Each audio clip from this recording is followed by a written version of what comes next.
ኃይል በመጠቀም ከአንድ ግለሰብ ላይ ቅሚያ ፈጽመዋል የተባሉ ሁለት ተጠርጣሪዎች በፖሊስ ተይዞ ምርመራ እየተጣራባቸው ይገኛል። ረዳት ሳጅን መልካሙ ዜና።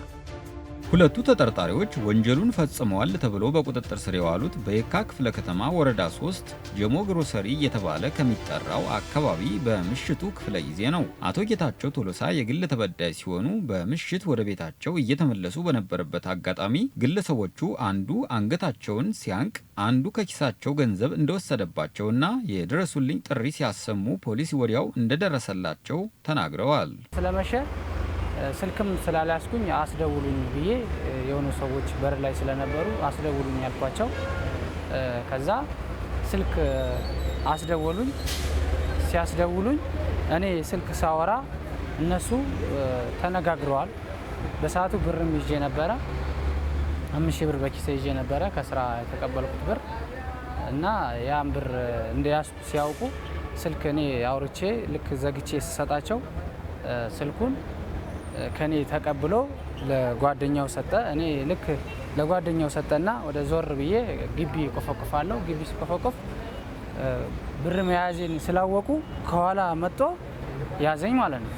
አንዱ ከኋላ መጥቶ ሲይዘኝ ከኋላ ታገልኩና ታክዬ ሳስለቀቅ ሁለት ሶስት ሆኖ ይመጡና አንዱ አንገቴን አንቆ እጄን ነክሶ በጣም በኃይለኛው ስለነከሰኝ ፈርቼ ለቀቅኩኝ ማለት ነው። እና ያን ስለቅ ብሩን ወሰደብኝ። ከዛ ጮኩ። ስጮክ ማንም በሰዓቱ አልደረሰልኝም። ፖሊስ ደረሰልኝ ማለት ነው።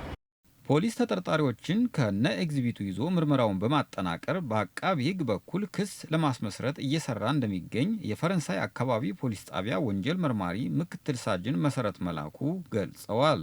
አንደኛ ተጠርጣሪ ቶማስ የሆነ ግለሰብ ሄዶ የግል ተበዳዩን ኋላ በኩል ሁለት እጁን ሲይዞ ተጠርጣሪው ግል ተበዳዩ ሲዞር ሁለተኛ ተጠርጣሪ የግል ተበዳዩ እንዳይጮህ አንገቱን አንቆ ሲይዝ ለብሶ በነበረው የሻማ ሱሪ ኬስ ውስጥ በግራ በኩል አስቀምጦት የነበረውን የኢትዮጵያ ጥሬ ገንዘብ 5000ን አንደኛ ተጠርጣሪ አውጥቶ ይዞ ሲሄድ የግል ተበዳዩ ይደርስኝ ድምጽ ሲያሰማ በአካባቢ ላይ መከላከል አባሎች ሲደርስ አንደኛ ተጠርጣሪ ገንዘቡን ይዞ ሲሮጥ ተከትሎ ሲሄዱ መኖሪያ ቤቱን ከፍቶ በመግባት ለምስቷ አቃብሏት ተመልሶ በመውጣት ለፖሊስ አባሎች ላይ ጥቃት ለማድረስ ድንጋይ ሲወረውር ጥይት ተኩሶ የአንደኛ ተጠርጣሪውን ይዞ ወደ ጣቢያ ላይ ካመጡ በኋላ የግል ተበዳዩንም ቃል ተቀብለን እዛ የነበሩ የአካባቢዎችን ማስረጃ የማሰባሰብ ስራ ሰርተን በአንደኛ ተጠርጣሪ መሬት አማካይነት ሁለት ተጠርጣሪዎችን ይዘን